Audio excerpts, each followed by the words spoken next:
ஆண்டவர் இயேசு கிறிஸ்துவில் என் பிரியமான சகோதர சகோதரிகளே,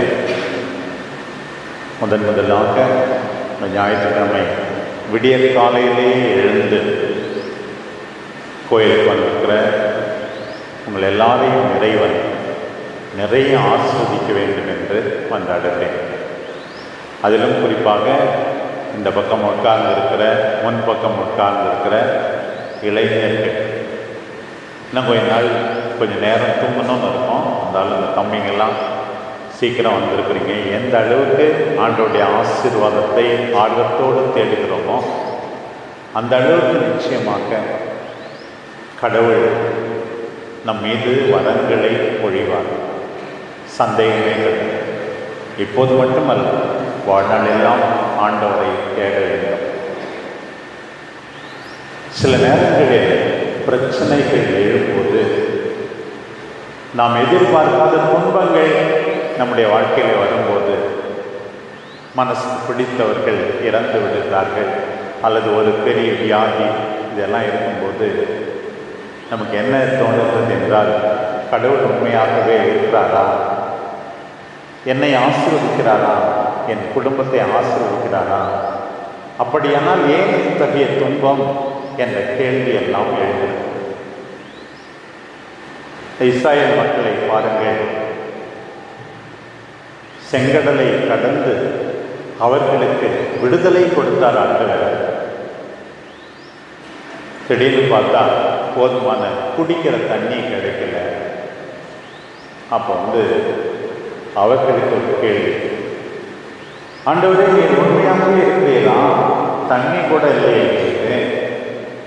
ஆண்டவருடைய அடியார் மோசையை பார்த்து, இந்த பாலைவனத்தில் சாகடிக்கவா நீ எங்களெல்லாம் கொண்டு வந்த அப்படின்னு கேள்வி கேட்குறாங்க.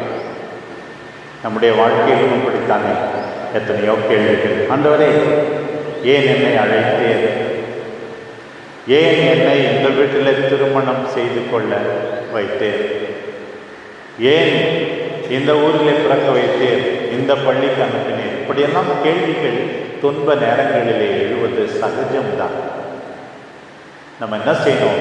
இந்த சமயத்தில் கடந்த காலத்தில் ஆண்டவர் செய்த அற்புதங்களை நம்முடைய வாழ்க்கையில பார்த்தோமே. தாயின் கருவிலேயே நான் செத்துருக்கலாம், கடவுள் காப்பாற்றினார். எத்தனையோ ஆக்சிடென்ட்லேருந்து என்னை காப்பாற்றினார். இந்த பரீட்சையில் வெற்றி பெற ஆண்டவர் செய்தார். இந்த வியாதியிலிருந்து குணம் பெற ஆண்டவர் செய்தார். அந்த ஆண்டவரை நான் விடாமல் பற்றி கொண்டிருப்பேன், அவரை நோக்கி முறையிடுவேன். நிச்சயமாக எந்த துன்ப நேரத்திலும் எனக்கு விடுதலை கொடுப்பார் என்று நம்முடைய நம்பிக்கையை கடந்த கால அனுபவத்திலிருந்து ஆழப்படுத்திக் கொள்ள வேண்டும். பிரியமானவர்களே, அதான் இன்றைக்கு ஆண்டவர் இன்றைய முதல் வாசகத்தின் வழியாக சொல்லுகின்ற செய்தி. பார்வோனின் அடிமைத்தனத்திலிருந்து மீட்க எத்தனையோ அறிகுறிகளை மோசே வழியாக கடவுள் செய்தார். கடலை கட்டாந்தரையாக மாற்றி கால் நனையாமல் அந்த மக்களை விடுவித்தார். அந்த தெய்வம் மறந்து விடுவாரா? மக்களை நிச்சயமாக மறக்கவே மாட்டார். மோசே சொல்லுகிறார், அன்றைக்கு உன் கோலை நீட்டி கடலை இரண்டாக பிளக்க வைத்தாயே, அதே கோலை வைத்து இந்த பாறை மீது அடி, தண்ணீர் கிடைக்கும் என்று கடவுள் சொல்லுகிறார். பாறையில் இருந்து தண்ணீர் பாருங்கள்.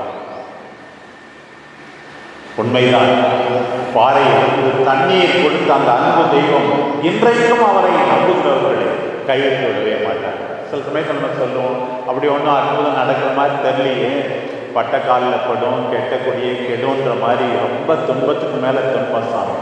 என்ன பெரிய சந்தோஷம்! ஆண்டோடைய பிரசன்னத்தை நாம் உணர்ந்திருப்பது தான் பெரிய சந்தோஷம். என் பிரியமானவர்களே, இன்னைக்கு பாருங்க, நம்முடைய அன்பு தெய்வம் கைவிட்டு விடவே மாட்டார். இந்த 2வது வாசகத்தில் சொல்லப்பட்டிருக்கிறது, நாம் பாவிகளாய் இருக்கிற நிலையிலேயே கடவுள் நமக்காக உயிரை கொடுத்தார். நம்ம கோயிலுக்கு வரும்போது சிலுவையை பார்க்குறோம். ஒவ்வொரு தடவை பார்க்கும்போது எனக்காக மரித்த இயேசு, எனக்கு அருகதை இல்லை, எந்த விதமான தகுதியும் இல்லை, எனக்காக அவர் மரித்தார். அதான் பவுல் சொல்லுகிறார், நமக்கு அருளப்பட்ட தூய ஆவியின் வழியாய் கடவுளுடைய அன்பு நம் உள்ளங்களிலே பொழியப்பட்டுள்ளது. God's love is poured into our hearts through the Holy Spirit given to us. நமக்கு அருளப்பட்ட தூய ஆவியின் வழியாய் கடவுளுடைய அன்பு பொழியப்பட்டுள்ளது. We are all important. நம்ம எல்லாரும் கடவுளுக்கு மிக முக்கியமானவர். இன்றைக்கு வாசிக்கப்பட்ட நற்செய்தி பகுதி ஒரு நீண்ட பகுதி தான். தவக்காலத்தில் முதல் 2 ஞாயிற்றுக்கிழமை வாசகம், நற்செய்தி வாசகம் அதிகமாக மாறுவதில்லை. முதல் வாரம் ஞாயிற்றுக்கிழமை ஆண்டவர் இயேசு சோதிக்கப்பட்டது. 2வது ஞாயிற்றுக்கிழமை ஆண்டவர் தாபோர் மலையிலே மறுரூபமான பகுதி. இந்த 3வது 4வது 5வது ஞாயிற்றுக்கிழமை நற்செய்தி பகுதிகள் மாறும். இந்த ஆண்டு முதல் ஆண்டு முக்கியமாக யோவான் நற்செய்தியிலிருந்து இன்றைக்கு அந்த சமாரிய பெண்ணை ஆண்டவர் இயேசு சந்தித்தது. அடுத்த வாரம் பிறவி குருடனை பற்றிய நற்செய்தி, அதுக்கு அடுத்தது லாசர் உயிர்ப்பிக்கப்பட்ட நற்செய்தி, அதுக்கு பிறகு குருத்து ஞாயிறு. இப்படி இந்த பகுதிகள் எல்லாம் நமக்கு கொடுக்கப்பட்டிருக்கின்றன. இங்கே பாருங்க, ஆண்டவர் இயேசு ஒரு அந்நிய பெண்ணை அவரே முன் வந்து பேசுகிறார், மனம் மாற்றத்துக்கு அழைக்கிறார். ஜாதி பெருசில்ல, பணக்காரங்க ஏழைன்றது முக்கியம் இல்லை. We are all important to God. ஆண்டவர் நம்மை தேடி வருகிறார். இந்த சமாரிய பெண்ணை ஆண்டவர் தேடி வருகிறார். அதுவும் அந்த அம்மா பாரு, தண்ணி எடுக்க நண்பகல் மத்தியான நேரத்தில் வராங்க பாரு. இந்த சமாரிய பெண் வழக்கமாக தண்ணி வளர்த்துக்கு போகணுன்னா, இப்போல்லாம் வீட்டிலே நிறையா தண்ணி வருது. நான் சின்ன பிள்ளையாக இருக்கும்போதெல்லாம் பார்த்துருக்கேன், எவ்வளோ தூரம் போய் தண்ணிலாம் எடுத்துகிட்டு வரணும், அதெல்லாம் உதவி செஞ்சுருக்கோம் பெரியவங்களுக்கு. அப்படி மத்தியானம் தண்ணி எடுக்க போகிற இந்த பொண்ணு பாருங்கள், ஏன் வந்து காலையில் போகல? காலையில் போனால் அது அதிக வெயில் இருக்காது, சுலபமாக இருக்கும். அல்லது சாயந்தரம் போகலாம். காலையில் சாயந்தரம் தான் நிறைய பெண்கள் போவாங்க. இந்த பொண்ணுனுடைய வாழ்க்கை குடத்தை தூக்கி வந்துச்சு, மனத்தில் பெரிய சுமை இருந்தது.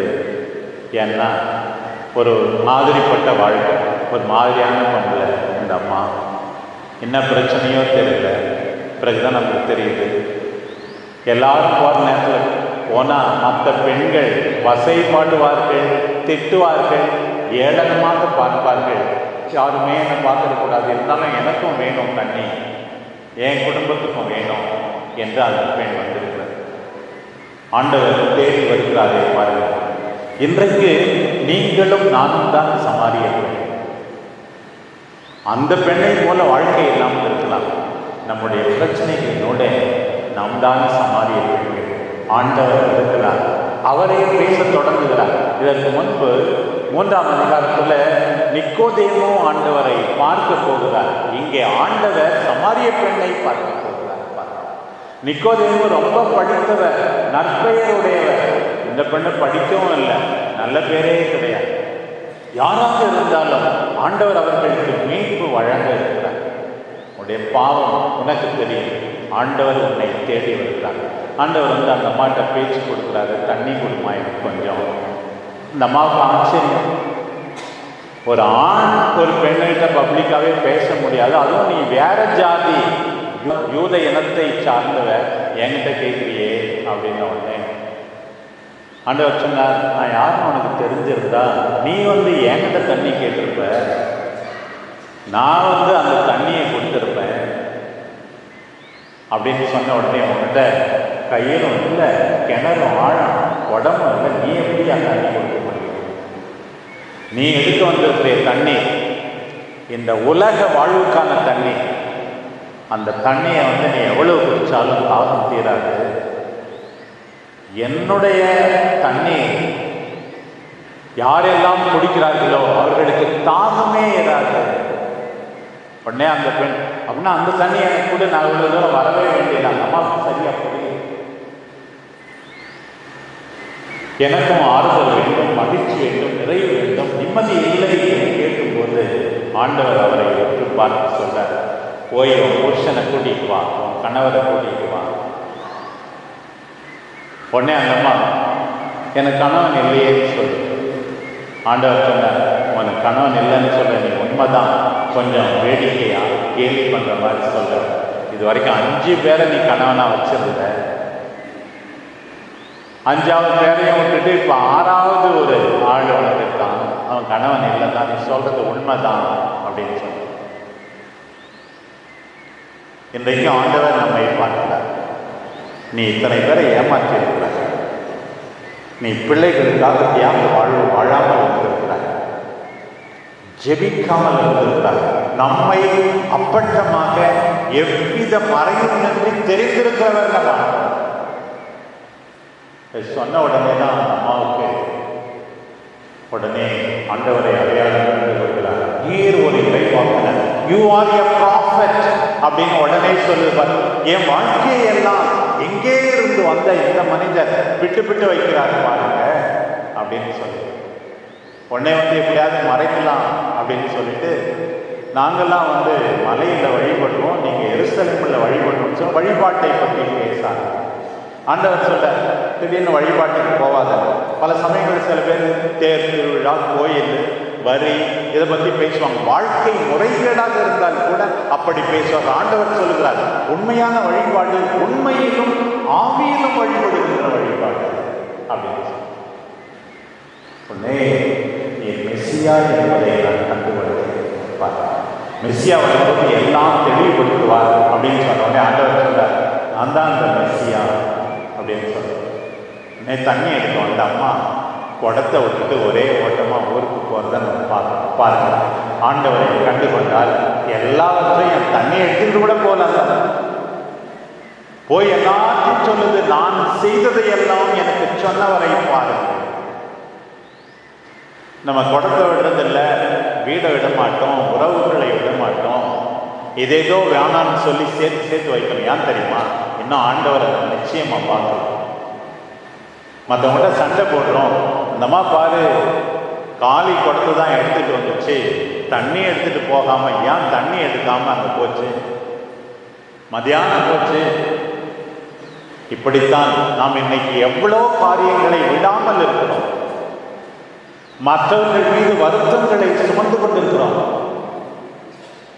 நம்முடைய பொருட்களை பகிர்ந்து கொள்ளாமல் இருக்கிறோம், ஒழுங்காக படிக்காமல் இருக்கிறோம், பொறுப்பான வாழ்வு வாழாமல் இருக்கிறோம். ஏன்னா இதெல்லாம் விட மனசே கிடையாது. ஏன்னு கேட்டா ஆண்டவரை பார்க்கவில்லை. ஆண்டவரால் தொடப்பட்ட அந்த பெண், இதயம் மென்மையான அந்த பெண், மாற வேண்டும் என்று நினைத்த பெண், இந்த குடமும் வேண்டாம் ஒன்றும் வேண்டாம், அது ஒரு அடையாள சின்னம் தான். ஆண்டவருக்காக எல்லாவற்றையும் விடுவேன், தியாக வாழ்வு வாழ்வேன் என்று போய் எல்லாருக்கும் சொன்னார். போன உடனே என்ன நடக்குது? அந்த ஊர்க்காரங்களாம் வந்தாங்க. 2 நாள் ஆண்டவர் அவங்களோட இருந்தார். ஆண்டவருடைய போதனையை கேட்டார், புதுமைகளை கண்டிருப்பார். அப்போ அந்த பொண்ணுகிட்ட சொல்றாங்க, நீ சொன்னதுனால நாங்கள் நம்பலை, நாங்களே பார்த்தோம், நாங்களே எக்ஸ்பீரியன்ஸ் பண்ணோம், அதனால ஆண்டவர் போக மாட்டோம், அவரை நம்புகிறோம். இதுதான் நம்முடைய வாழ்க்கை முறை. சமாரிய பெண் எப்படி ஒரு திருத்தூது பணியில, ஆண்டவருடைய பணியில பங்கு பெற்றார். ஒவ்வொரு முறை கோயிலுக்கு வரும்போதும் பிரியமானவர்களை பிடித்தான், நான் ஆண்டவரை கண்டேன், நீங்களும் வந்து பாருங்கள் என்று நிறைய பேரை நாம் கொண்டு வர வேண்டும். ஆண்டவர் நம்மை அழைக்கிறாரே பாருங்கள். மனமாற்றத்தின் காலம். அந்த இஸ்ராயல் மக்களை போல, மோசேயை போல ஆண்டவரை நோக்கி விடாமல் முறையிடுவோம். ஆண்டவரே எங்களுக்கு தண்ணீர் வேண்டும் என்று கேட்போம். நமக்காக உயிரை கொடுத்த நம் அன்பு தெய்வத்தை ஒருபோதும் மறந்து விடாமல் நம் ஆன்மாவின் மேன்மை என்ன என்பதை உணர்ந்து வாழ்வோம். ஆண்டவர் தான் நம்முடைய மீட்பர் என்று அவருடைய வார்த்தையை கேட்டு வாழ்க்கையை சரி செய்வோம். நாம் பங்கு பெறுகிற இந்த பலி நம் எல்லாருக்கும் அருள் வாழ்வில் வளர துணை புரிவதாக. ஆமென்.